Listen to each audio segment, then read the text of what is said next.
तर धनंजय मुंडेंनी स्वतःचं पद वाचवण्यासाठी आटापिटा लावलाय। माझ्या 36 गुंठे जमिनीचा घोटाळा झालाय, अंजली दमानी यांना चांगलं माहिती, असं सारंगी महाजन यांनी म्हटलंय। अंजली दमानी यांना बदनामिया म्हणून धनंजय मुंडेंनी खरं रूप दाखवल्याची टीकाही सारंगी महाजनांनी केली आहे। तर धनंजय मुंडेंनी आपल्या पदाचा राजीनामा द्यावा अशी मागणी त्या करतायत। प्रकरण काय आहे, काय सांगा? सर्वप्रथम तर मी अंजली दमानिया यांचे धन्यवाद मानेन की त्यांनी माझा उल्लेख केला, कारण त्यांना खरी वस्तुस्थिती माहिती आहे। माझ्या 36 गुंठेच्या जागेच्या व्यवहारामध्ये जरा फ्रॉड झालेला आहे। त्या संदर्भामध्ये मला हे त्यांनी जो विषय काढलेला आहे तो त्यांना खरा माहिती आहे आणि त्याची त्यांनी माझ्याकडे चौकशी पण केली होती।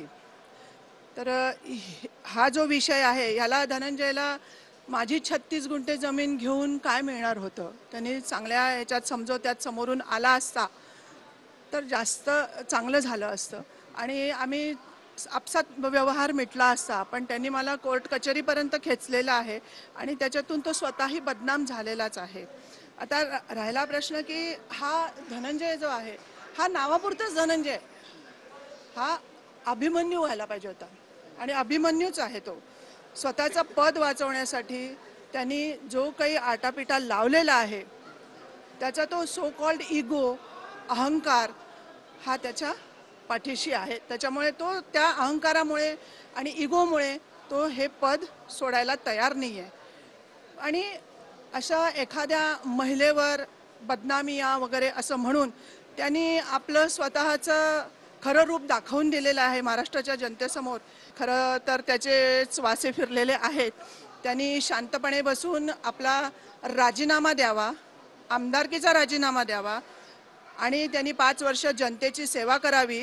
त्याचे जे सगळे जे टोळ भैरव होतं त्यांनी जे काही सगळी घाण करून ठेवली आहे त्याच्या मंत्रिपदाचा आणि पालकमंत्र्यांचा वापर करून ती सगळी घाण त्यांनी आधी साफ करावी, स्वतःची इमेज चांगली करावी आणि मग त्यांनी समोर जनतेसमोर स्वच्छ मनाने आणि स्वच्छ हेतूने यावं असं माझं मत आहे।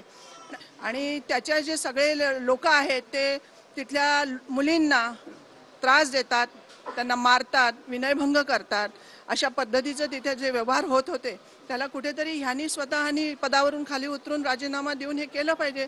हा मार तोऱ्यात सांगतो की मला मुख्यमंत्र्यांनी राजीनामा नाही मागितला, त्यांनी मागितला किंवा अजितदादांनी मला मागितला तर मी बघीन, मी देईन, पण त्यांनी तुला एवढं चांगलं मंत्रिपदावर बसवलं आणि त्याचा आज तुला वेळ आलेली आहे की त्यांनी बसवल्यानंतर तू जनतेचा रोष बघून स्वतः राजीनामा द्यायला हवा आणि त्यांनी द्यायला पाहिजे राजीनामा। त्यांनी मागावा इथपर्यंत वेळ त्याची येऊ नये असं मला वाटतंय।